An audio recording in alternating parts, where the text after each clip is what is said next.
Who is Jungkook when the lights go out and the cameras stop flashing? The world sees him as the golden magne of BTS, the youngest, most talented, and most adored. But behind the scenes, there's a quieter story, one that very few knew, even within the walls of big hit entertainment. What would make a man who's known by millions choose to keep such a powerful truth from the public, and even from his bandmates? In 2019, a transaction was made. Quiet, legal, without fanfare. Jungkook bought an apartment in the luxurious Yongsan district, Seoul. Worth nearly 4 billion Korean wons, approximately $3.5 million USD. It was a place anyone would be proud to call home. But Jungkook never moved in. In fact, he never mentioned it, not once. That's because the apartment wasn't for him. It was a gift, one he never advertised, for his older brother, John Hyun. There was no press release, no Instagram post, no hidden track on an album hinting at this generous act. For years, it remained just another line on a public registry, a property unremarkable except for the name on the deed. It wasn't until fans began connecting the dots in late 2023 that the truth surfaced. And when it did, it struck like lightning. What kind of bond exists between two brothers that inspires this kind of gesture? And why had Jungkook, whose life is an open book to ARMY, guarded this secret so closely? The story of Jungkook and Hyun isn't one of celebrity. It's one of quiet loyalty, childhood promises, and the sacrifices that no stage ever sees. As the years peeled away and the public began catching rare glimpses of their relationship through sparse social media posts, a narrative began to form, not a scandal or a drama, but something rarer, an emotional truth too sacred for public display.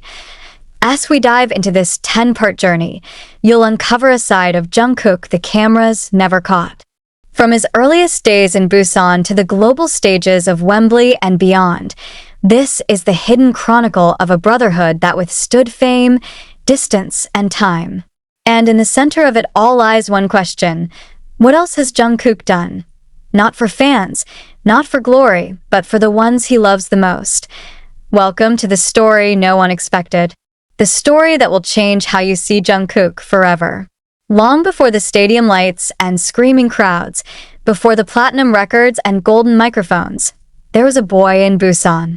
A boy with wide eyes, quiet dreams, and an older brother who watched over him like a shadow. Jungkook wasn't born a star. He was just a kid, running barefoot through alleyways, chasing street cats, and humming along to songs on the radio that would one day become his own.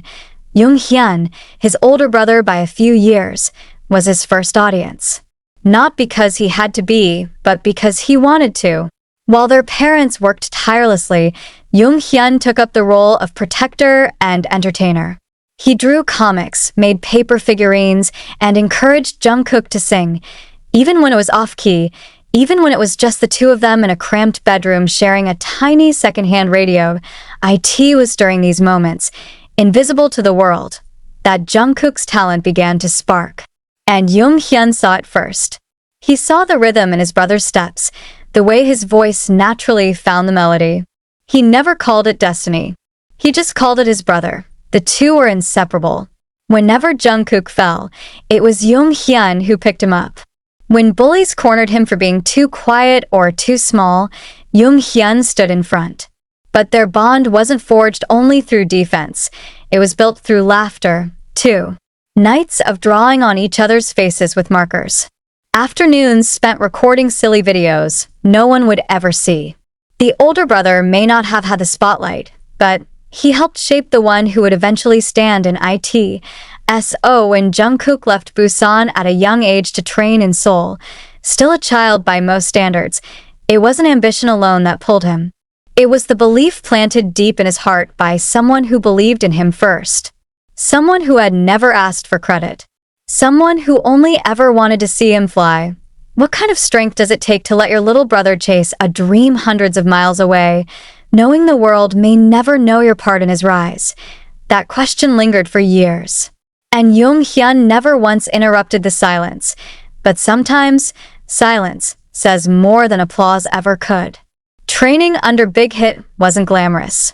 It was grueling. Hours turned into days, and days into months of constant rehearsals, vocal drills, and choreographies that left even the strongest gasping for breath. Jungkook, the youngest among the trainees, often found himself surrounded by people older, more experienced, and far from home. But what he carried with him, tucked inside the pocket of his hoodie or folded neatly beneath his mattress, were handwritten letters. Letters from Jungkook, and an era dominated by social media, handwritten notes were a relic. But for Jungkook, they were everything. Some were funny, filled with silly doodles and jokes only they would understand. Others were serious, reminding him to eat properly, to rest, to breathe. And all of them ended with the same phrase, like a mantra echoing from Busan to Seoul. No matter what, I've got you. It wasn't easy. There were nights Jungkook cried silently under his blanket, unsure if he could keep up with the relentless pace. He missed home. He missed the food, the sounds, the smell of the sea. But more than anything, he missed his brother. The one person who never doubted him, and Jungkook made sure that his presence was never too far. Birthdays came with surprise packages. Auditions were followed by postcards with hand-drawn four-leaf clovers.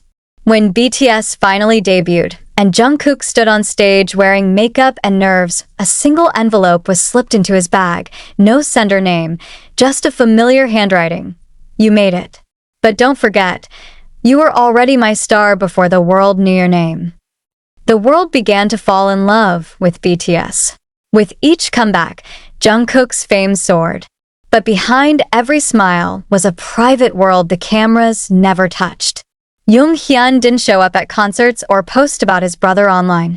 He stayed hidden, like a lighthouse in the distance, guiding silently from short IN interviews. When Jungkook was asked about his family, he always smiled. Sometimes, if you looked closely, his fingers would brush the pocket where those old letters once sat. A subtle gesture, a silent tribute.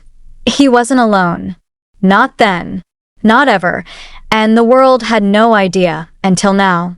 It stood tall and silent, like a sentinel watching over the city, the luxury apartment in Yongsan. Its windows reflected the glittering Seoul skyline, yet inside, there was no glitter. No designer furniture. No polished marble foyer announcing celebrity status. For the longest time, it remained untouched, uninhabited, and unknown. Real estate records would show the name, John Jungkook, but they wouldn't show why it was there. They wouldn't tell you that Jungkook never spent a single night in that apartment, that the keys weren't cut for him, but for a man who had never asked for anything, a man whose name would never trend, but whose presence shaped a global icon. John Jungkook didn't move in right away. In fact, when Jungkook handed him the keys, his older brother hesitated. "What is this?" he asked, voice low, half smiling but wary. "It's home," Jungkook replied simply. "For you. You gave up so much. I just want you to have space to breathe." The truth was, Jungkook had quietly sacrificed a future of his own. While Jungkook trained and rose to fame, his brother remained in the background, taking care of their aging grandparents, managing quiet family affairs, doing jobs that didn't make headlines but held their world together. He had been the constant, so consistent that even Jungkook worried he had lost something along the way. The apartment was more than a gift. It was a return. But for months, Jungkook didn't move in. He kept living in the modest place near Busan where he'd grown up. The luxury felt foreign, unnecessary. He worried what people would think, what the world would say if they found out his younger brother, the idol, had bought him a penthouse. Jungkook said nothing. He never brought it up again, until one day in late 2022, Jungkook finally used the key. He arrived with 2 suitcases and a single box of keepsakes, childhood sketches, old videotapes, and a battered folder of Jungkook's trainee evaluations. He didn't decorate. He didn't announce his move. The apartment remained quiet, a place of solitude, not of status. Occasionally, neighbors would whisper about the man who kept himself who rarely used the elevator, who seemed more interested in reading than revelry. They didn't know he was the brother of a global superstar. And he preferred it that way. But inside those four walls, something extraordinary happened. Junghyun began to write again. He had once dreamed of becoming a comic book artist, back when they were kids, and he sketched superheroes with crooked capes and spiky hair. That dream had faded under the weight of responsibility. But in the stillness of the apartment, it returned. Slowly, quietly, he filled notebooks, created stories, drew panels, and every few weeks, a thick envelope would arrive at Jungkook's studio. No return address, just the faint scent of coffee and ink. Inside were stories of brothers who saved each other, of heroes with soft voices and hidden scars, of one boy who could sing the stars back into the sky. Jungkook never told anyone, but those stories, they fueled his music. Point one, in particular, became a song, a hidden track on a BTS album that fans called the Untitled Star. It had no official explanation, just a melody so raw it made people see our why, and no one knew the truth behind that track. But Jungkook did, and so did his brother. For most people, buying property is a milestone, a celebration splashed across social media, a declaration of success. But for Jungkook, it was just another quiet promise kept. No fanfare. No cameras.